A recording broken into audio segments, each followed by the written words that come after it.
Jugando pelota en el cuartel, ¿él era tramposo? Bastante tramposo, ¿Sí? bastante. Bueno, yo recuerdo en la cárcel incluso jugando en algún momento que le echaron al balón, lo llenaron con el aceite de la Virgen, entonces cuando iban a agarrar el balón se le resbalaba, pero ese es el estilo, ¿no? Ese es el estilo de quien quiere conservar y mantener el poder, es natural. Lo que no podemos es nosotros convencernos de que es absolutamente imposible. Esa es la ironía y esa es la tristeza, pues. Que el presidente se compre un avión como le da la gana, para lo que le da la Él gana. siempre tuvo esos rasgos, así, No, ese no, afán de lujo, de no, ostentación. el poder te dispara cosas, Marcelo. El poder Pues él siempre lucía como una persona sencilla, más sí, que... yo creo que, bueno, que lo es o lo era. Pues. Pero tú crees que el poder Pero enloquece no, hasta el ese poder, nivel. el poder es una droga. Yo estoy absolutamente convencido, ¿no? Y bueno, uno tiene que tener valores y principios para no enfermarse. Es muy fácil con los adulantes, con la gente que desea cosas y que para obtenerla te dice que tú eres la maravilla atómica del mundo. Y yo tengo que decir que lo que yo pensé para el 4 de febrero es muy diferente de lo que se está realizando en este momento. Yo diría totalmente contrario. ¿Qué es lo que más te choca de lo que está ocurriendo con respecto a lo que ustedes soñaban en aquella época?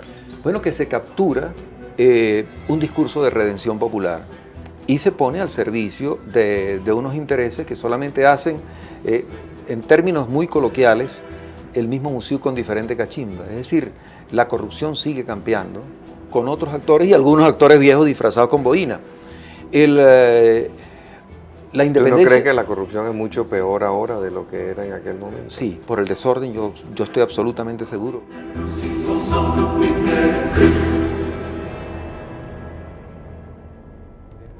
Nuestro invitado de hoy es el comandante Francisco Arias Cárdenas. Francisco, yo tengo mucha curiosidad en saber qué era lo que de verdad se proponían ustedes el 4 de febrero, porque yo veo este gobierno y la verdad que siento mucha confusión, ¿no? Por un lado, veo a alguna gente de buena fe, con ilusiones, con esperanzas, con deseos de llevar a cabo una obra de gobierno satisfactoria. Por otro lado, veo grupos de fascinerosos, paramilitares, grupos de exterminio. Por una parte veo alguna gente competente, capaz, que sabe hacer su trabajo, y por otro lado veo unos soberanos incompetentes que son incapaces de organizar nada, de llevar a cabo nada. Por una parte veo militares de formación muy militar y por otra parte veo elementos fascistas que creen en la doctrina de seguridad y defensa de los militares brasileros y argentinos de los años 70. Por otro lado veo elementos comunistas y veo gente que cree en la institucionalidad, que cree en el Estado de Derecho, pero por otro lado veo gente fascineroso que lo que están es saqueando el erario público. Claro, sí. Entonces, yo quisiera saber cuál es el origen de esto. ¿Qué buscaban ustedes el 4 de febrero cuando intentaron el golpe? Gracias, Marcel. Mira, de pronto cabalgaron durante muchísimos años con nosotros en las discusiones clandestinas dos ideas centrales, ¿no? Una, esta que traía el presidente y algún sector pequeño, minoritario, que tenía que ver con influencia de extrema izquierda, y un sector que yo pienso que teníamos en aquel momento mayoría y lo tuvimos posteriormente, que es donde me siento cómodo, que quería construir un Estado sólido, que quería construir un Estado moderno, que quería romper con las trabas que impedían que Venezuela arrancara y se constituyera como una nación moderna, como una nación capaz de generar vida mejor para los ciudadanos. Eso se disuelve cuando empujamos la candidatura del actual presidente, se convierte en una figura mesiánica y se expresa muy bien con unas palabras del presidente en algún momento. Francisco, soy presidente de la República de Venezuela y estoy por encima del bien y del mal. ¿Qué quiere decir en ese momento el presidente? Bueno, ya las discusiones, los acuerdos, lo que podía buscar un justo medio, se acabó. Yo soy el que manda. Y entonces la visión caudillesca, la visión mesiánica, comienza a caminar. Y en el gobierno, por supuesto, hay una cantidad de gente distinta. Yo comparto lo que tú dices. Hay alguna gente eficiente, yo digo que minoritaria, pero fundamentalmente el elemento clave allí cuando la figura es caudillesca, cuando la figura es mesiánica, cuando el presidente tiene esos sueños de repetir historias del siglo XIX, entonces es la adulancia, es el silencio, lo que predomina. Entonces la eficiencia, los resultados, el trabajo de gobierno que permita que la gente pueda realmente vivir mejor no se da. El 4 de febrero, si es a lo que algunos temen, yo no temo a esa fecha. Yo creo que la historia la va a juzgar más adelante. Yo sé que muchos venezolanos importantes tienen diferencias y las respeto. Yo digo que cuando están los actores vivos es muy difícil de evaluar y es una discusión fuerte. Pero hacia adelante yo tengo que decir que lo que yo pensé para el 4 de febrero es muy diferente de lo que se está realizando en este momento. Yo diría totalmente contrario. ¿Qué es lo que más te choca de lo que está ocurriendo con respecto a lo que ustedes soñaban en aquella época? Bueno, que se captura un discurso de redención popular y se pone al servicio de unos intereses que solamente hacen, en términos muy coloquiales, el mismo museo con diferente cachimba. Es decir, la corrupción sigue campeando con otros actores y algunos actores viejos disfrazados con boina. La independencia. ¿Tú no crees que la corrupción es mucho peor ahora de lo que era en aquel momento? Sí, por el desorden yo estoy absolutamente seguro. Hay algún compañero que yo respeto y quiero mucho que me decía que entrando al Fondo Único Social al principio del gobierno, se asustó y se separó de allí. Tenía que caminar encima de carpetas o alrededor de carpetas que hacían montones inmensos donde estaba escrito a papel a quién le había entregado cantidad de cheques o cantidades de dinero. En términos del mal manejo de las finanzas públicas, va a ser muy difícil ordenar las cosas para señalar responsabilidades porque realmente hay incapacidad absoluta para entender cómo se maneja un Estado, cómo se maneja una administración pública. Ahora, yo veo, no sé si estaban comprometidos con el proyecto en aquella época, gente como el fiscal general de la República, el doctor Isaías Rodríguez, o como el Contralor General de la República, el doctor Clodovaldo Rusián, quienes me dan la impresión, y yo he preguntado bastante por ello, que son gente correcta, gente seria. O sea, no estamos hablando de un par de fascinerosos cualquiera. Sin embargo, a mí me sorprende que ellos estén permitiendo que sí, el saqueo a los dineros públicos, las violaciones sistemáticas a la ley, las violaciones a los derechos humanos ocurran de esta manera y ellos estén siempre viendo para otra parte. O sea, nunca estén al frente de sus cargos. Y son gente, te digo, yo he preguntado mucho, hay gente que por supuesto siente una profunda antipatía por ellos ahorita, pero hay gente que les tiene respeto, afecto y piensa que son personas correctas y también se sorprenden del silencio y de la negligencia, incluso diría yo, con que están tratando los asuntos de su responsabilidad. Es bien difícil la posición de personas que uno ha juzgado inteligentes y uno ha juzgado honestas frente a un gobierno que se maneja con estas características. El elemento esencial allí tiene que ser con mantener el puesto, mantener el cargo.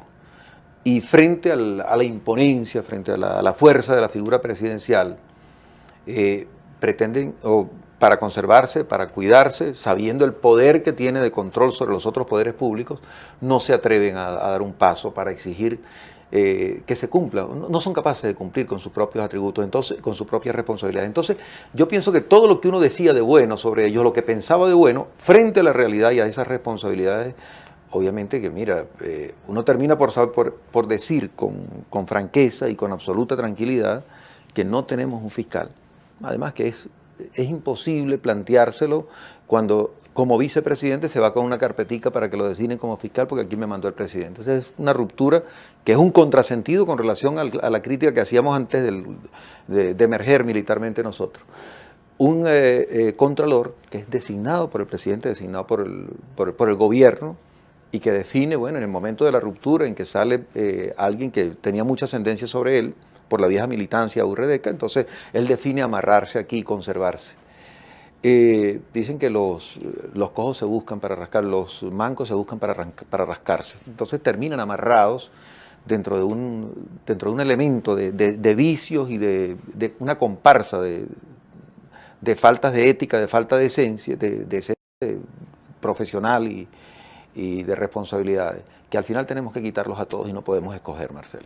¿Y dentro de las Fuerzas Armadas qué está ocurriendo? Dentro de las Fuerzas Armadas el presidente se ha ocupado es un tema bien, bien importante, de promover desde el principio la incompetencia para distraer. Hay una cosa que yo lo recuerdo muy bien, pero vale la pena señalarlo y sobre todo para hablarle a los compañeros del mundo militar, ¿no? En los primeros ascensos se ocupó de traerse 4 o 5 retardados, con expedientes abiertos, con averiguaciones hechas y promoverlos de una vez. O sea, tal vez dentro de defectos que ya traía la institución militar, se ocupó más bien de promover incondicionales. El tema del tratamiento al problema de ascensos fue otra viveza del propio presidente que quiero referirla como un segundo elemento, criticando el que los militares, los generales, los coroneles, algunos tenientes coroneles que iban a ascender a coronel tenían que quemarse el estómago, decíamos nosotros, haciéndole parrillas a cualquiera de los jefes de seguridad y defensa del Congreso. Él metió la idea de que había que sacar al Congreso, no mejorar esa condición, y agarró completo con un lazo el mundo militar. Entonces viene con un anzuelo el muchacho desde que entra a la escuela militar hasta que llega al cargo de general de división, ahora pueden optar hasta general en jefe, ¿no? Antes era casi que imposible, el cargo de general en jefe estaba muy afuera. Ponen el cargo de general en jefe a alguien tiene ya muestras y garantía de sumisión, es decir, alguien que tenía una buena imagen en un momento determinado, pero que se dio a las tentaciones del poder, a las tentaciones de los manejos y manipulaciones que se dan en lo administrativo y en lo ético, en lo moral. Entonces, se ocupó muy bien y muy claramente el presidente de dividir y corromper el mundo militar, pero no lo ha logrado, y entonces yo creo que eso sí es favorable decirlo, ¿no? Porque hay quienes señalaban dentro del gobierno, qué bueno que se fueron para la Plaza Altamira porque ahora están identificados. Están identificados algunos que muy visceralmente estaban contra el gobierno, pero hay una mayoría, y yo lo digo con mucha responsabilidad porque cantidad de esos muchachos les di clase durante 5 o 6 años en la escuela militar o en la escuela de artillería. Hay una mayoría institucional con un sentido profesional, con una visión de país y una visión de la Fuerza Armada que está ahí silenciosa y que algunos la tocan y tratan y le dicen y la critican, pero yo creo que esa gente, si el país lo requiriera en algún momento, se va a manifestar. ¿Se va a manifestar cómo? Impidiendo que el presidente pueda abiertamente, como pretendió hacerlo en el 14 de agosto, violar la Constitución para negar una sentencia del Tribunal Supremo. ¿Se van a manifestar cómo? Impidiendo, y estoy absolutamente seguro, que el presidente, viendo en peligro el poder, quisiera tomarlo, aprovechando las cúpulas que maneja, algunas inmorales verdaderamente, para tomar todo el poder. Desde abajo saldría una fuerza inmensa que lo impediría y lo sacaría. Y se van a manifestar, por supuesto, si terminado un referéndum revocatorio, que me parece que es pertinente este año, el presidente se negase a aceptar el mandato del pueblo que le quita el cargo para el cual fue designado por la falta de competencia y falta de capacidad. Ahora, yo quisiera volver sobre este tema, pero antes quisiera referirme a la última edición de Quinto Día. Quinto Día trae referencias a un documento del Comando de la Revolución, en donde uno ve, y por cierto el documento está firmado GGP Guillermo García Ponce, un enemigo tradicional de las Fuerzas Armadas venezolanas, un elemento de Fidel Castro en la promoción de la guerra civil en los años 60 en Venezuela. Y uno ve cómo están penetrando cuarteles militares y policiales, dando instrucciones, corrompiendo, degradando. Y si Quinto Día lo trae, yo estoy seguro que este documento existe. Sí, sí. Bueno, pero dejar en manos primero, yo creo que en muchísimas ocasiones no nos hemos convencido de cómo funciona el alma militar, cómo funciona la estructura de pensamiento, que el presidente pretende que dando 2 clases de ética y moral militar las cambió, o manoseando un cadete que está en una formación las cambió. No, no es así. O con una sonrisa y un chiste que viola la disciplina militar, él pretende que las cambió. Yo digo, y lo digo con conocimiento de causa, que sí existen los valores, los principios y las fuerzas que los símbolos, la tradición lleva dentro del mundo militar. Que eso en otras partes se logró deshacer. De pronto lo lograron hacer los sandinistas, pero lo lograron hacer con otro ejército. O sea, con una guardia personal de un dictador, un bandido, y lo lograron hacer con el ejército de Batista, pero no con este ejército. El presidente no puede destruir el ejército no es el de Venezuela. ejército de Chávez. No puede, este no es el ejército de Chávez. Y yo lo digo con... Pero cuando uno ve al general Carneiro piensa que sí es el porque ejército de porque es Chávez. un general de Chávez que en otras condiciones era muy difícil que hubiera llegado allí. Porque entonces, él no era un tipo brillante en su promoción. No, de los más grises que hay en esa promoción. Yo lo digo conociéndolo, yo era cadete de segundo año cuando era reclutica, enseñándolos a pararse firmes, enseñándolos, o sea, no es para nada de los elementos brillantes que los tiene la promoción Simón Bolívar número 2. ¿Y éticamente? Pero así éticamente tiene que, el Contralor Clodovaldo Rusián debería revisar, porque es quien puede y debería hacerlo, porque hay cantidad de indicios de lo que ha sido el manejo del Plan Bolívar 2000 y el manejo de recursos del Estado, que es una de las torpezas más grandes y bueno... O sea, que es un militar torpe profesionalmente y torpe moralmente. Yo creo que de condiciones éticas, por supuesto, él tiene que avalarles el fiscal, pero condiciones desde el punto de vista de liderazgo militar, el que le da el mando y el que le dan los soles, no el que le da su carrera, no el que le da la respetabilidad que sale de hacer un trabajo durante muchísimos años que le garantiza el afecto, el cariño, ahorita persiguiendo o señalando o marcando o haciendo que pasen por allá contratistas que tienen que hacer obras para el Estado. Ese no es el liderazgo que pero mantiene. Manda más que el ministro. Seguramente manda más que el ministro. Estas son las cosas en las cuales uno, peores cosas veré, pero es verdaderamente cierto, manda más que el ministro. Desafortunadamente hay algunos así, pero ese no es el ejército de Chávez, ese es un general de Chávez. Yo estoy absolutamente seguro de que el ejército es de Venezuela y que si nosotros, si la sociedad, si el país, si el liderazgo político permite con sus acciones, que ya no podrían ser, no deberían ser más erróneas ni de distracción, que se haga valer un resultado constitucional legalmente aprobado por todos, va a ser imposible que el presidente diga cuenta la revolución con aviones, cuenta la revolución con cañones y cuenta la revolución con fusiles. Cuenta el pueblo de Venezuela con ese ejército, estoy absolutamente seguro. Vamos a cumplir unos compromisos. Al regreso quisiera volver sobre ese tema, porque el presidente ha dicho muchas veces que la revolución cuenta con tanques, aviones, cañones. Pero cada vez que salen esos aviones uno ve que se accidentan, cada vez que salen esos barcos uno ve que quedan varados o con problemas y las unidades militares cada día lucen más como esos mercados de ñames y pollos que administra el general Carneiro. Sí, sí. Ya regresamos.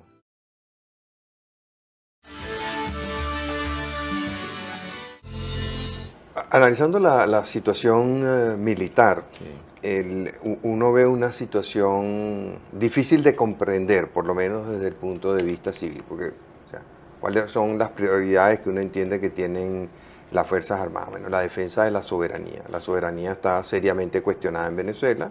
Vemos a los cubanos operando libremente dentro del país. Vemos un comisario político como Guillermo García Ponce dando instrucciones a las Fuerzas Armadas venezolanas. De verdad que es triste, ¿no? Sí, sí.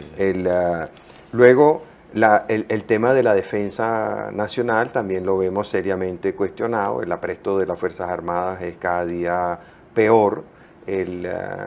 Y las Fuerzas Armadas están siendo dedicadas cada vez a labores más distintas de lo que debe ser su misión. Luego vemos la aparición de todos estos grupos parapoliciales o grupos de exterminio que dan la impresión de que en la vieja lógica revolucionaria de los comunistas quieren hacer un ejército paralelo dentro y fuera de las Fuerzas Armadas que les permitan en un momento determinado eliminar por completo a las Fuerzas Armadas. Luego vemos, frente a esos principios, digamos, de lo que es la jerarquía, lo que es la pulcritud, vemos un desastre en materia de corrupción, o sea, militares manejando ilegalmente gandolas de gasolina, mercados populares, saqueando a PDVSA. Desde el punto de vista de seguridad ya de la nación, vemos, o sea, toda la capacidad económica del país está siendo destruida o reducida.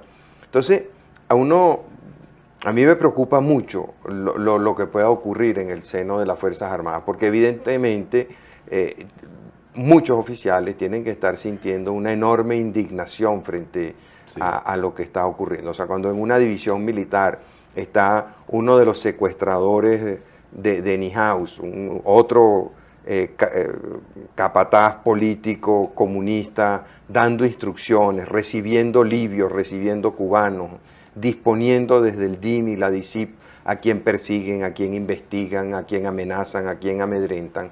Yo me imagino que un oficial de carrera tiene que sentirse muy mal, lo cual es malo para el país, también es malo para las Fuerzas Armadas. Entonces, ¿qué se puede hacer frente a esa situación? Mira, hacia el futuro lo que tenemos obviamente es una gran responsabilidad.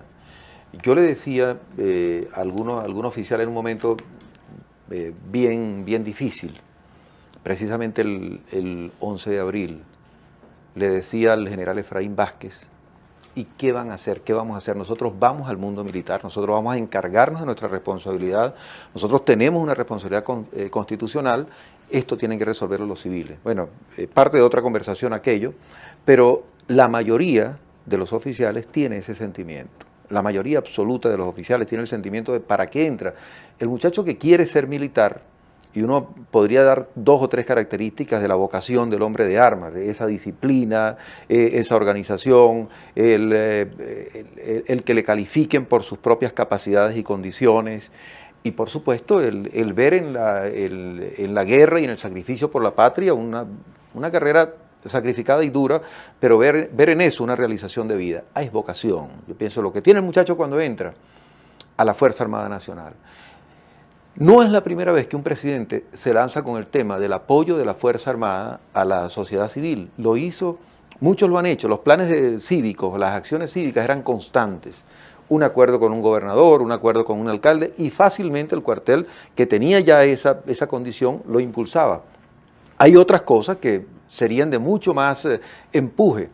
Yo pretendía hacerlo como gobernador y lo intenté con la carretera La Guajira, con las carreteras de frontera, los cuerpos especializados de ingeniería militar en aquellas áreas donde las contratistas civiles no pueden trabajar por la amenaza del secuestro, por la amenaza de la guerrilla. Bueno, lo puede hacer la ingeniería militar, pero no venirse aquí al centro a hacer negocio, a reemplazar a los contratistas y aprender lo que ya hace rato habían aprendido a hacer los corruptos que nosotros queríamos sacar, pues.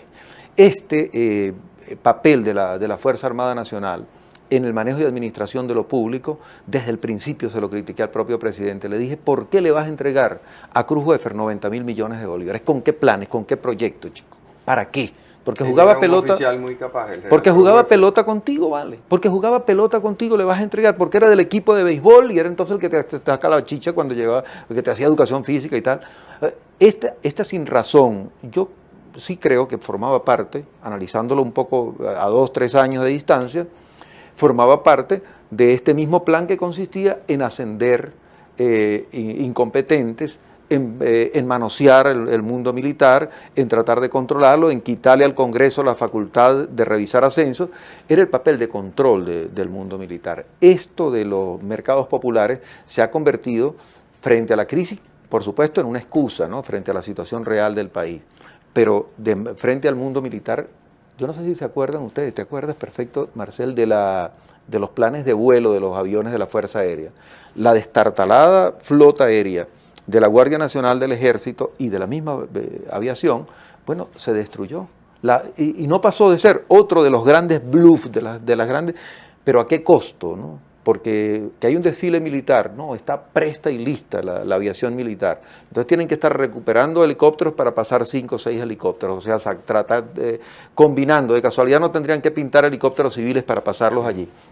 Esta Fuerza Armada pues, ha padecido más que nadie en el país las consecuencias de tener un presidente militarista, pero desconocedor de la verdadera disciplina. En algún momento y en las conversaciones recientes le planteé al presidente la grave situación moral y ética. Lo que me responde es, ponte en mis zapatos frente a la crisis. Es decir, tal vez me quiere decir, yo necesito un carnero en este momento para la crisis. Pero es que no es solamente en el momento de la crisis, de que venía la huelga de PDVSA y la amenaza de paro general. Es que durante estos años ha sido repetido y desde el principio, y la Fuerza Armada, que se afianza en principios, que tiene leyes y reglamentos, bueno, tan detallado como el reglamento de castigos disciplinarios número 6, que te dicen cómo debes hablar, cómo debes expresarte, cuál debe ser tu tono de voz. Esta Fuerza Armada está golpeada, está por supuesto afectada, pero no es la Fuerza Armada la que sufre, es el país. Porque de dónde viene la debilidad en este momento en lo que tiene que ver con la existencia del país, del Estado soberano de la República de Venezuela. Bueno, nosotros no estamos en condiciones de establecer conflicto armado con ninguno de los vecinos. Esto es bien grave, pues.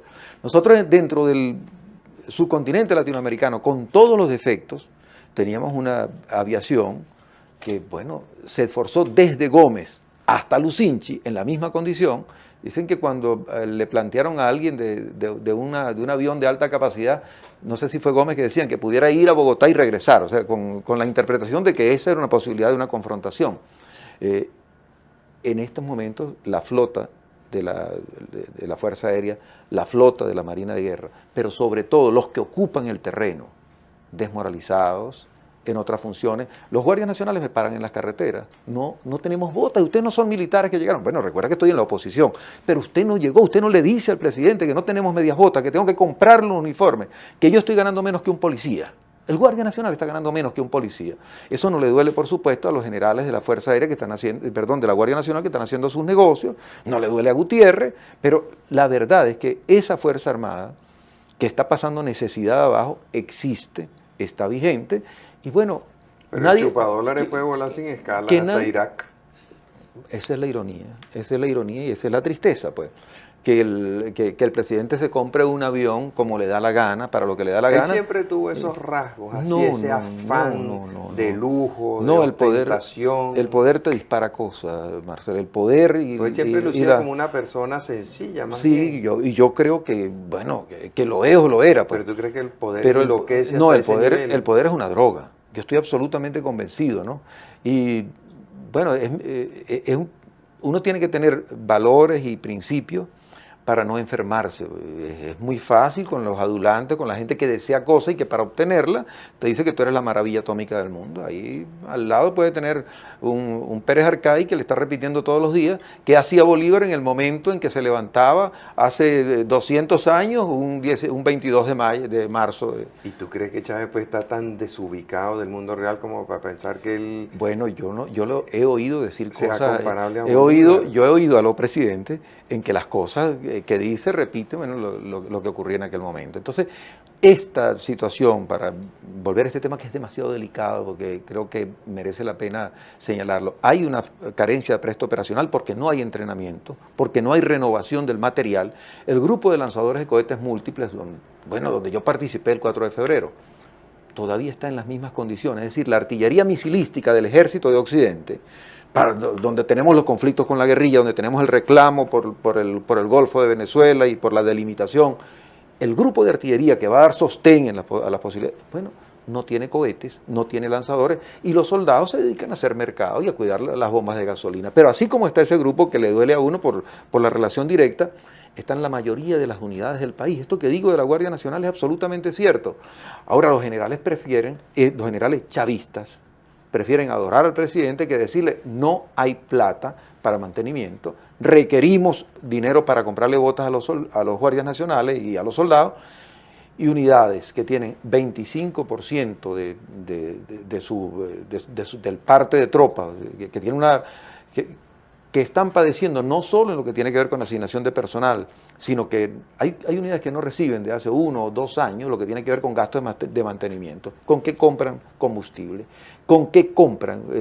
Como no sea que hagan trampitas y de los reales para trasladar el mercado popular agarren un poquito para mantener los vehículos militares. Pero es malversación y es robo de todas maneras. O sea, no, que le están dando facilidades que agarren de allá. Pero el presidente se llevó $3.000 millones del FIEM y ni el fiscal ni el contralor han hecho nada porque van a hacer algo contra un comandante de un batallón que distraiga una platica Pero no debe ser esa la condición a que llega.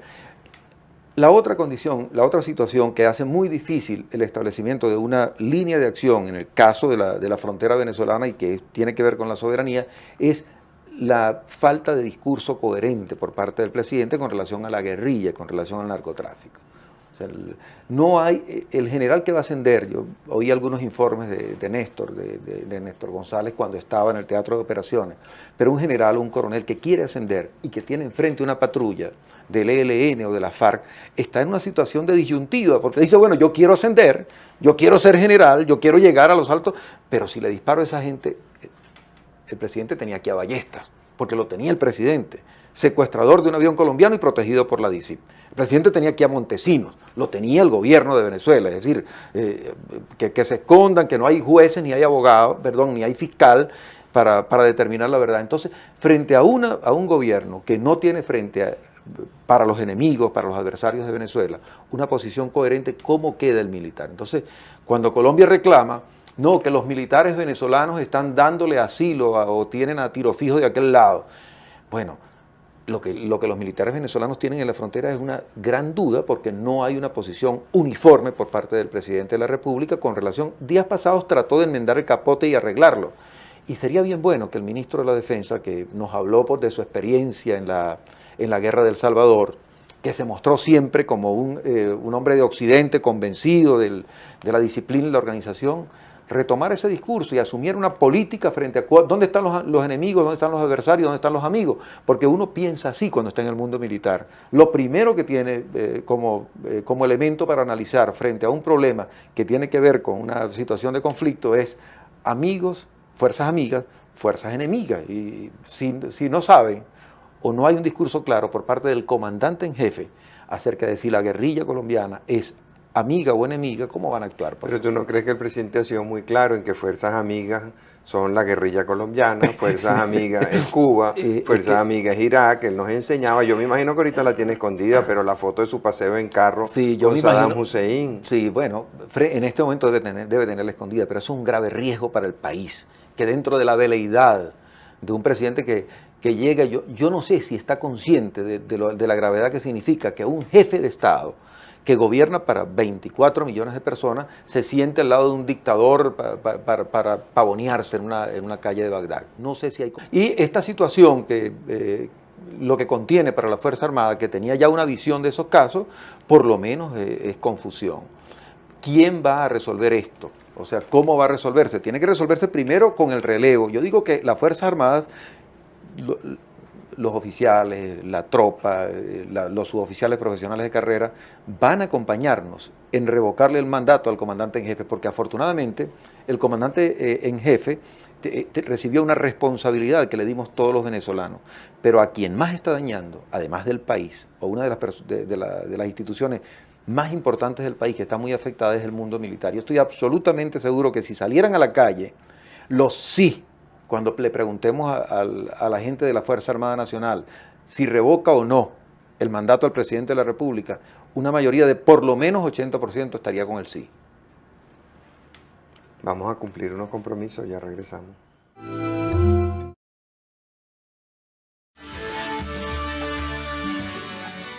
Continuando nuestra entrevista de hoy con Francisco Arias Cárdenas, tú te referías al tema del referéndum revocatorio.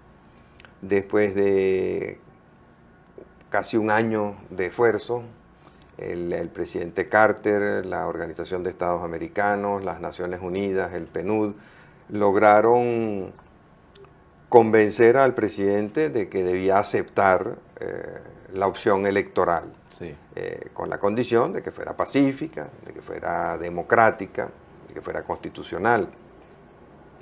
Y el presidente se ha comprometido a un referéndum revocatorio el 19 de agosto. Sin embargo, en encuestas que se han hecho en todo el país, la mayoría del país que desea que haya, porque eso es bien interesante, la mayoría del país desea la solución electoral y pacífica. Y estamos hablando del orden de más del 90% de la población venezolana, esa es la solución que quiere. Sin embargo, tanto chavistas como no chavistas están convencidos de que el presidente no va a respetar ese resultado o no va a permitir que ese referéndum tenga lugar.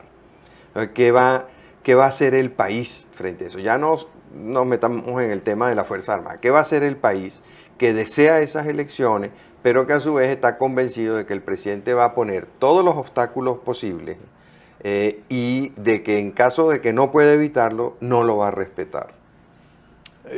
El primer caso es muy natural que el presidente trate de evitar y se esconda o se escabulla cuando el elemento que tiene enfrente le va a quitar el poder. O sea, esto tenemos que tal vez entenderlo. Él va a tratar, también lo dijo en algún programa, ¿no? Jugando pelota en el cuartel, ¿él era tramposo? Bastante tramposo, ¿Sí? bastante. Bueno, yo recuerdo en la cárcel incluso jugando en algún momento que le echaron al balón, lo llenaron con el aceite de la Virgen, entonces cuando iban a agarrar el balón se le resbalaba, pero ese es el estilo, ¿no?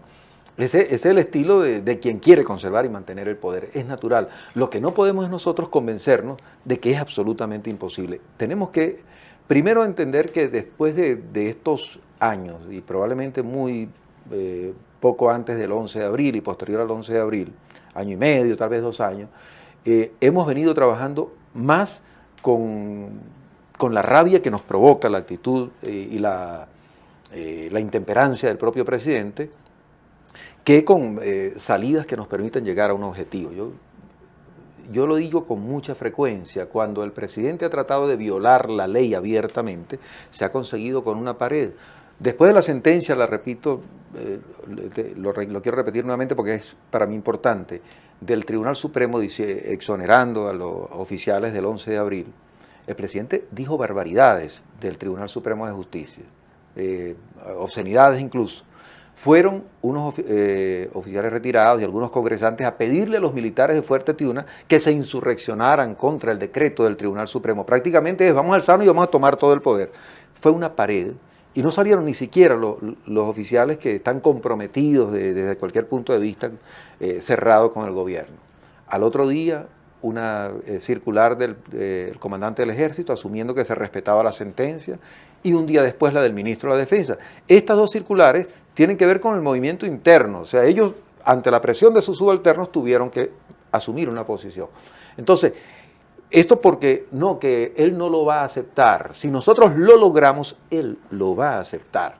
Y si pretendiese boicotearlo después que ocurra o negarse, yo no entrego porque no sé qué, va a tener una situación de tal descontrol interna, bueno, el primero en desaparecer va a ser él, y él no tiene vocación suicida. No tuvo vocación suicida el 11, a pesar de que el presidente todos los días dice que lo van a matar, pero eso es para despertarnos la emotividad, ¿no? Pero él también dijo que se disfrazaba de Pato Lucas y no, se montaba en una moto y paseaba por ahí. No es verdad, yo no. ¿Tú no crees? Monta mal a caballo y no sabe montar en moto, eso no es verdad. Eso es ¿Y falso. por qué es tan mentiroso? Bueno, es una manera de decir que está en todas partes, ¿no? Y sí, en algunas ocasiones puede ser que salga de una vuelta de su carro blindado. Pero decir una cosa así tan ridícula, ¿tú te imaginas qué ridículo debe verse con una peluca montado en una moto que además tú dice que no sabe manejar moto, sí. Debe ser patético, se pone al ridículo. Pero no le importa, no tiene, porque él le dice a algún público que se lo cree y siente que él está vigilando, no, ni vigila, ni sigue, ni... Pero él tiene poco sentido el ridículo, me parece.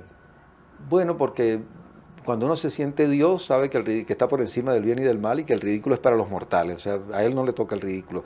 En la medida que va pasando el tiempo y que Dios va descendiendo del pedestal, entonces el ridículo lo afecta y lo destruye. Pero yo creo que sí le importa, porque fíjate, en una época él la cogió por ponerse unos uniformes como los de el general Rafael Leónidas Trujillo, ¿no? Sí. Chapita, unos uniformes blancos con... te digo, una cosa que de verdad parecía de carnaval, yo creo que patético. Sí. Pero él después se lo quitó y no se lo ha vuelto a poner. Pero estos son sencillamente embustes. Lo que yo quiero señalar, él va a tratar, el gobierno, de preservarse, de defenderse. No podemos caer en la tentación de que no podemos, porque sí podemos hacerlo. Nunca en todos estos años hemos tenido un elemento validado por el mismo gobierno y con posibilidades de hacerlo firme por parte de la propia oposición. O sea, porque para ti la prioridad ahorita es luchar por ese referéndum revocatorio. Sí, lo creo firmemente, Ahora, ¿por qué la oposición no se está moviendo más activamente? ¿Por qué no se están creando comités para la defensa del derecho al referéndum revocatorio? Todavía hay algunas personas, Marcel, es mi criterio, que están pensando que lo que hay que garantizar es la presidencia de una persona, o el gobierno de una persona, o ser el candidato único. Y aquí el candidato único se llama estrategia, el candidato único se llama táctica que vaya en una sola dirección. Y esto es lo que tenemos que fortalecer definitivamente. Bueno, que lo van a negar, que no va a poder ser, no importa si no va a poder ser. Todas las otras salidas. Alguien decía, no, que la Asamblea Constituyente porque hay que barrerlos. Aquí no hay que barrer a nadie. Aquí hay sencillamente que poner al presidente frente a sus ejecutorias. Son 5 años prácticamente de gobierno. Cuando vayamos a la evaluación, que debe ser después de agosto, vamos a evaluar el problema de las cárceles. Está raspado absolutamente. Tenemos que sacarlo porque viviendo en Yare, él decía de la injusticia, del desastre de las cárceles y están peor que antes. Y como está raspado y no cumplió en 4 años y medio, bueno, tenemos la oportunidad de sacarlo. Vamos a sacarlo por eso. Vamos a sacarlo porque en las escuelas, salvo alguna demostración que no corrige el problema de la manzana podrida que es la educación, con escuelas bolivarianas que son minoritarias, el problema es peor del que había antes. Entonces, bueno, en las 3 escuelas que visitó el Día del Maestro quedó muy mal. En ninguna le habían dado el almuerzo a los niños, en la que tenía las máquinas ya no funcionaban o tenían problemas serios. No, porque no se trata de hacer, que es lo que gustan algunos políticos, y estos que están ahí en el Ministerio de Educación son especialistas en eso, efectos de demostración.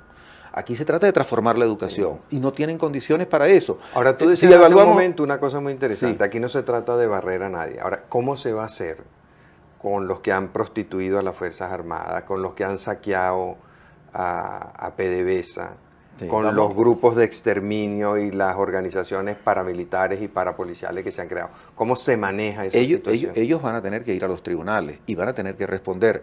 Y los 4, 5, 10 diputados que tengan van a tratar de defenderlos.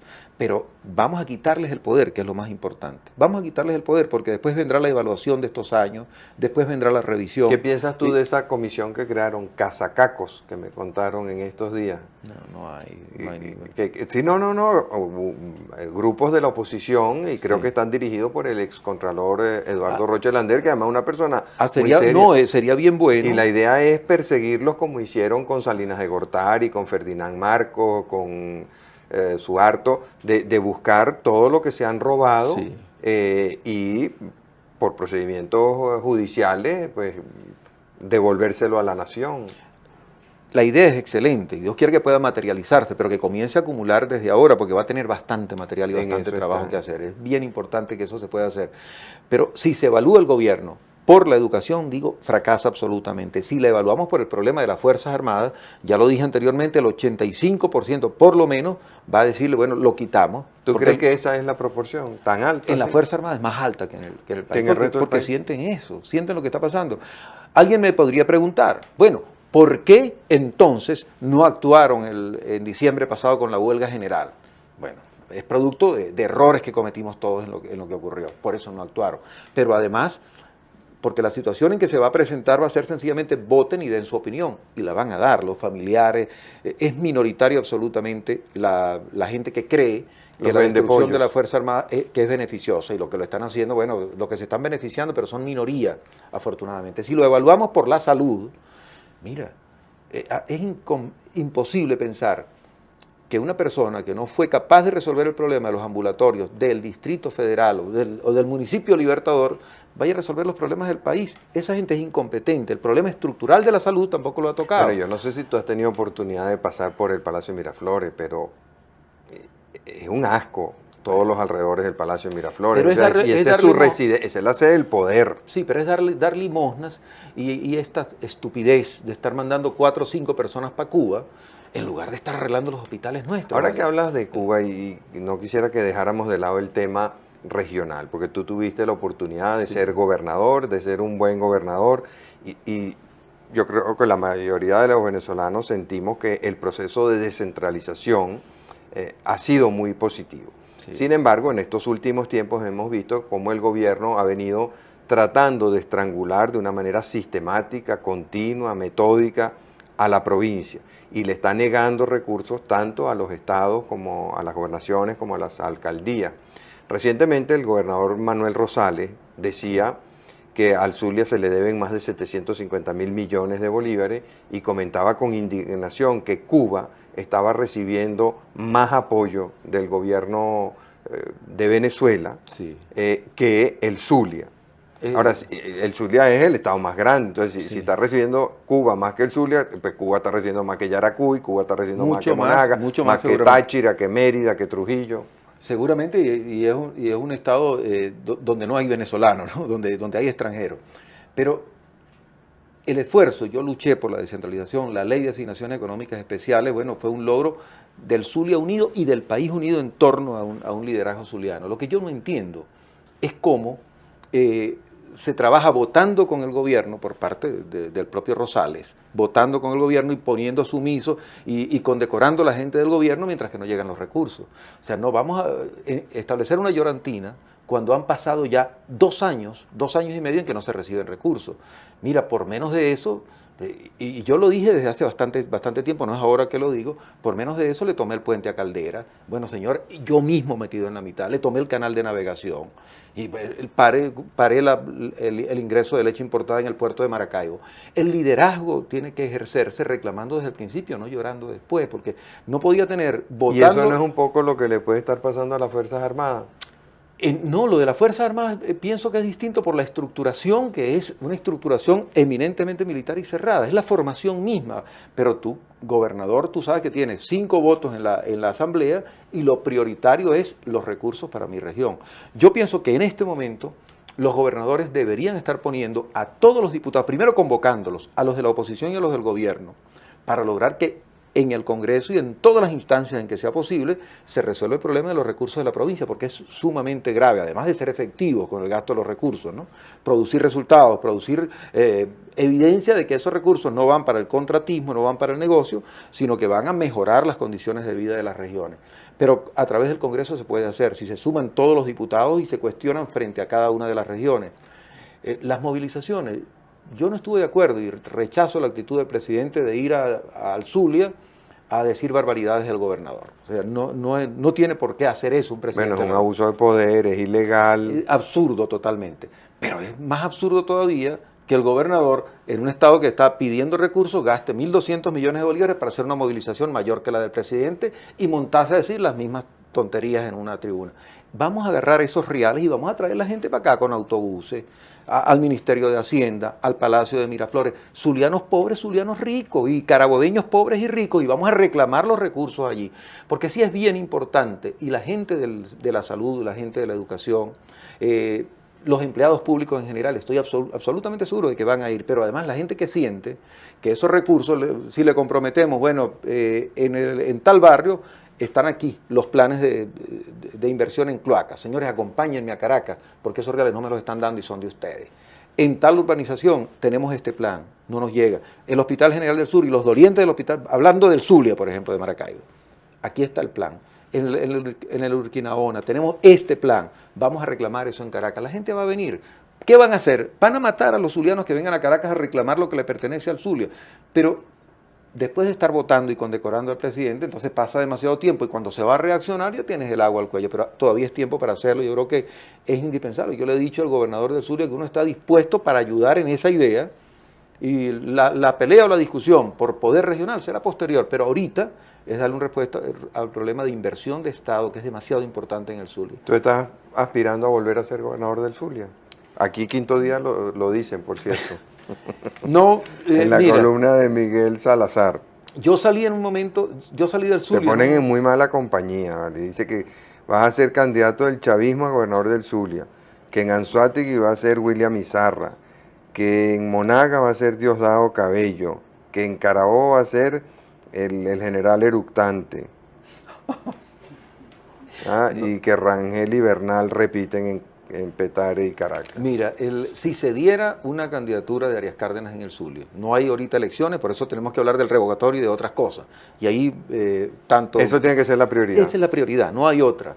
Pero si hubiera elecciones en el Zulia, la polarización sería entre Arias, que ejecutó una obra de gobierno, y Rosales, que está ejecutando una obra, y bueno, esa sería la discusión, los planes de desarrollo, los proyectos.